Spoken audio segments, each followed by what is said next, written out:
Hi guys, welcome to my channel. Di episode kali ini, aku kedatangan tamu spesial yang ditunggu oleh banyak orang untuk membagikan kisahnya. Dan ini udah ditunggu sejak bertahun-tahun yang lalu, sejak zaman purbakala. Nggak ada yang silakan perkenalkan diri Anda, tamu saya. Oke, hai teman-temannya Agas. Perkenalkan, saya Fahmi.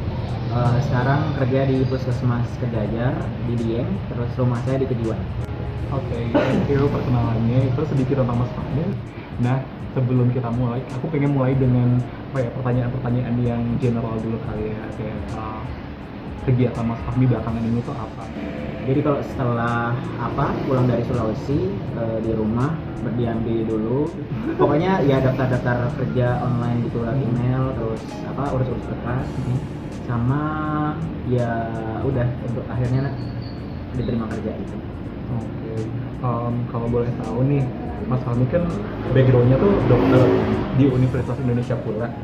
Nah, sejak kecil tuh emang pengen jadi dokter atau gimana sih? Sebenarnya enggak, kalau ditanya itu enggak, karena dari kecil sebenarnya pengen jadi guru. SD pengen jadi guru SD, SMP pengen jadi guru SMP, SMA awal-awal pengen jadi guru SMA. Tapi pada suatu ketika kan SMA kita banyak banget info universitas gitu ya. Iya. Dan banyak beasiswa juga, akhirnya mulai mikir-mikir lagi, wah kayaknya nggak mau jadi guru deh gitu. Terus mikir-mikir lagi pengen jadi apa dan pengen jurusan apa. Terus setelah dipertimbangkan, kayaknya yang cocok kayak kedokteran deh. Jadi pengen explore ilmu kedokteran, pengen jadi dokter juga. Dan dulu juga senang pelajaran IPA juga, karena saya IPA.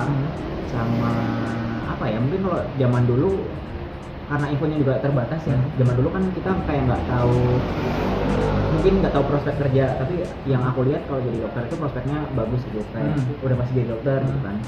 Itu sih. Jadi yang memantik tuh start itu karena profesi atau kayak karena ada seseorang yang ngomong ya mendingan lo jadi dokter aja gitu, karena itu kan lebih prospek gitu ke depannya gitu. Enggak sih, sebenarnya kan justru bingung itu sih. Di antara bingung, iya, di antara banyak jurusan pilihan, yang paling aku istilahnya ngerti nggak sih, kayak yang paling yang paling kira-kira aku mau gitu ya kedokteran itu. Karena yang jurusan lain jujur waktu itu nggak tahu prospeknya gitu. Padahal kan kalau sekarang kan prospeknya juga banyak juga kan, kayak gitu. Jadi dan mungkin nggak ada pikiran lain selain kedokteran kayak gitu. Permasalahannya ini adalah kedokteran ya guys. Suatu jurusan yang sangat sulit menurut saya, karena saya tidak ada kepinginan untuk jadi dokter, mengingat nilai saya yang Sebenarnya nggak gitu juga sih. Aku kan udah wawancara di channel YouTube juga. Banyak banget juga cerita-cerita yang anak-anak dia nggak dapet training di sekolah, tapi mereka bisa juga jadi dokter gitu. Nah, udah itu dokter tuh udah sulit ya. Satu dokter nih. Ya. UI mulai. Kenapa UI? Kenapa UI? Oh iya, jadi dulu sebenarnya mungkin balik ke belakang ya. Sebenarnya aku milih univnya dulu, baru milih jurusannya. Oke. Jadi dulu yang penting kayaknya UI aja deh gitu. Jadi aku milih UI dulu karena di UI itu biayanya disesuaikan dengan pendapatan orang tua. Aku kan orang tuanya nggak kerja. Terus kayak ya mau bayar kuliah pakai apa kan kalau nggak beasiswa, atau nggak milih univ yang bayarnya murah gitu. Jadi aku milih UI karena itu. Jadi aku yang penting dulu UI deh gitu. Terus di antara semua pilihan jurusan di UI, ya udah pengen mah kedokteran. Tapi kenapa UI gitu? Maksudnya kan di Jawa Tengah pun kayak banyak universitas lain kan, dan juga mereka menawarkan kayak mungkin tuition fee yang sama, pakai program yang sama, kedokterannya juga nggak kalah bagus gitu. Kayak kenapa UI? Ya salah satunya itu. Dan dulu tuh saya ngiranya kalau yang cuman disesuaikan dengan pendapatan orang tua itu cuma UI aja. Jadi dari kelas 1 emang saya ngejar banget ya training di kelas supaya bisa masuk UI. Karena dulu sebelum ada SNMPTN undangan yang 50% angkatan bisa ikut, dulu tuh yang cuman bisa daftar UI itu 4 orang doang di satu SMA. Jadi kayak dari kelas 1 aku emang ngejar banget ya kalau bisa masuk 4 besar ini supaya bisa daftar ke UI. Jadi maksudnya dari kelas 1 pengen ke UI sih.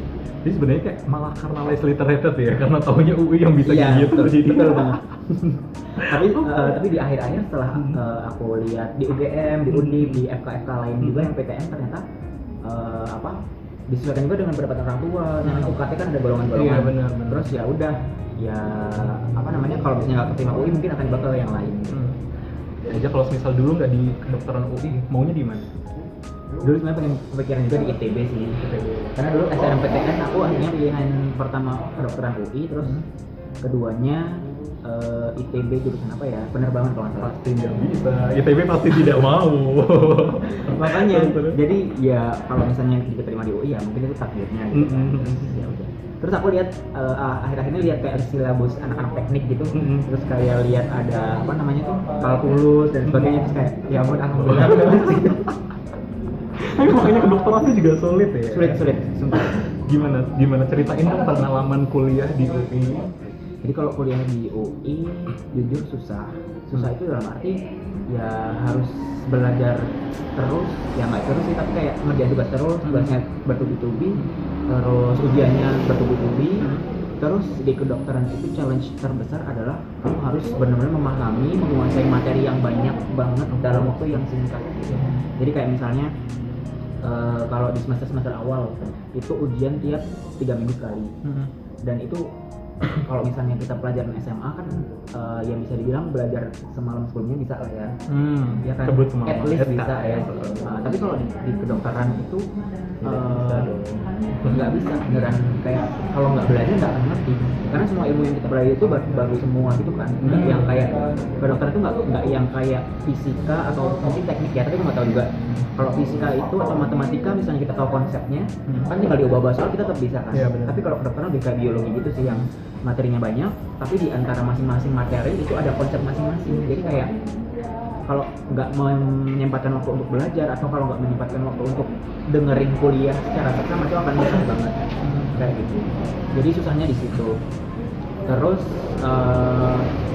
karena di Jakarta juga mungkin apa namanya biaya hidupnya juga mahal, kosan sendiri. Tapi untungnya ada teman-teman sih yang sama-sama dari daerah, terus kayak saling bantu kalau mau ujian belajar bareng kayak gitu. UI-nya Mas Fadi itu berarti yang di Salemba ya, bukan yang di Depok.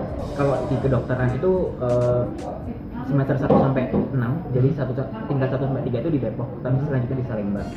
Tapi waktu zamanku kan FKUI Depok itu belum jadi lah ya, jadi aku tingkat 1-2 itu di Salemba, tingkat 3 di Depok, terus baru ke Salemba lagi. Jadi kayak aku angkatan percobaan gitu. Oh my god, oke.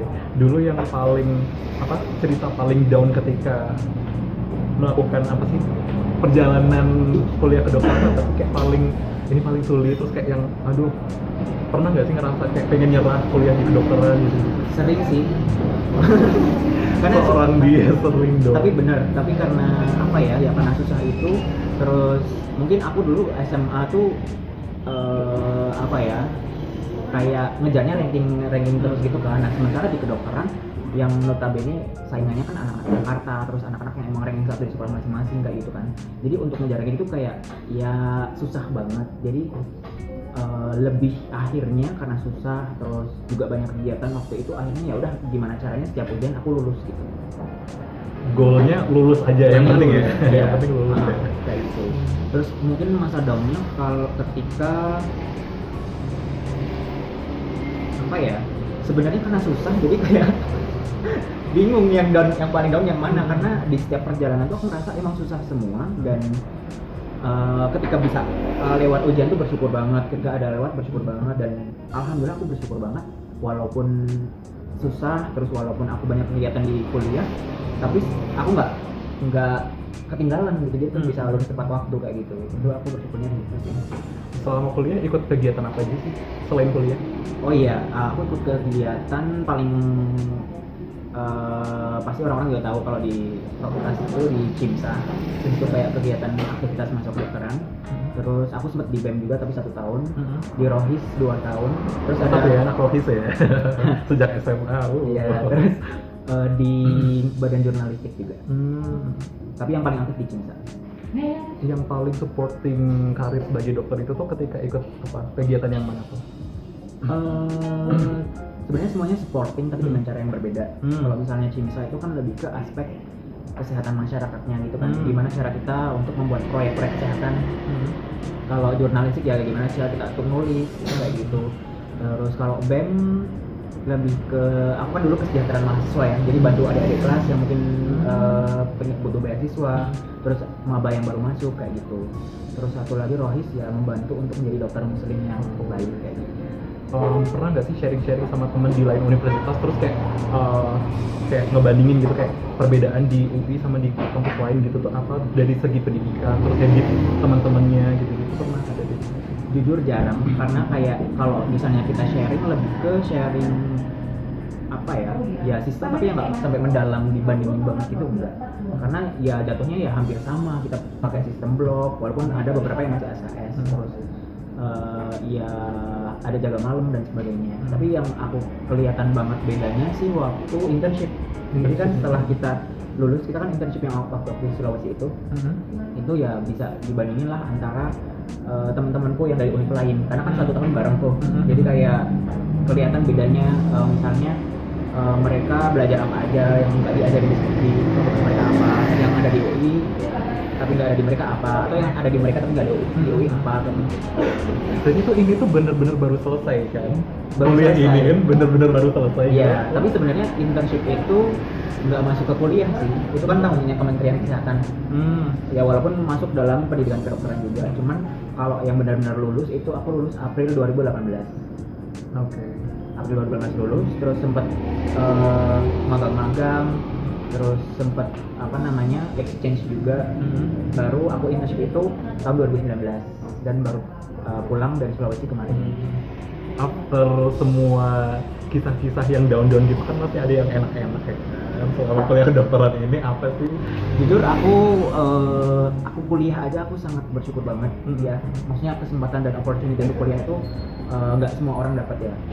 Ketika aku misalnya pulang ke Kejiwan gitu, terus aku sekarang juga kerja di puskesmas Dieng kan. Ketika aku naik motor ke Dieng terus lihat bapak-bapak tani, ibu tani gitu, aku merasa bersyukur banget aku bisa kuliah dan lulus sarjana kayak gitu. Jadi itu salah yang aku syukurin banget ya, itu aku bisa berkesempatan untuk kuliah kayak gitu. Terus di kuliah jujur dulu kan aku SMA nggak banyak ikut organisasi yang aktif banget kayak OSIS gitu ya.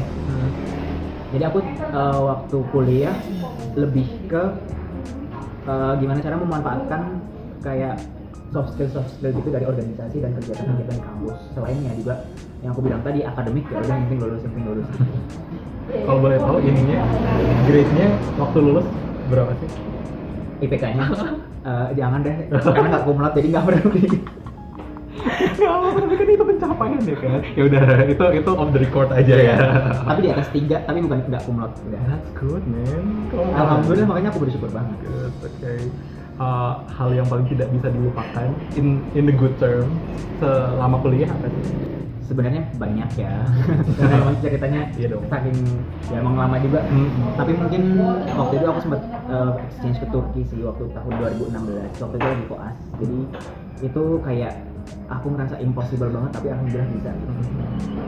Gimana bisa dapat kepikiran Turki gitu? Jadi karena dulu pengen banget ke Turki karena dengar cerita ini sih kayak sejarah Turki gitu. Kayak dulu Turki yang kan Kekaisaran Ottoman yang menguasai sebagian dunia. Terus kayak Turki itu di antara Eropa sama Asia. Terus dia ada mungkin budaya Timur Tengah juga. Jadi aku rasa Turki adalah negara yang pengen banget aku kunjungi. Sama aku terinspirasi juga sama kisah Muhammad Al-Fatih. Kalau misalnya udah tahu atau belum tahu. Jadi dia itu adalah panglima, jadi panglima Islam yang menaklukkan Konstantinopel. Jadi dulu Konstantinopel itu adalah ibu kota Romawi Timur. Kan kalau Romawi Barat itu kan Roma, tapi kalau Romawi Timur Bizantium, Konstantinopel. Nah, sebenarnya Islam itu sudah berusaha untuk menaklukkan bertahun-tahun lamanya, tapi pas Muhammad Al-Fatih itu akhirnya Konstantinopel bisa ditaklukkan oleh Islam dan akhirnya berubah nama menjadi Istanbul, dan itu di Turki. Terus Rasulullah pernah bersabda juga bahwa sebaik-baik panglima adalah panglima yang menaklukkan kota itu, dan sebaik-baik pasukan adalah pasukan yang menyertainya. Jadi kayak inspiratif banget, makanya aku milih Turki karena itu. Jadi bukan karena sistem kedokterannya bagus, tapi lebih ke ceritanya itu. Background story-nya. Iya. Lalu setelah Turki, apa yang Anda lakukan? Oke, iklan.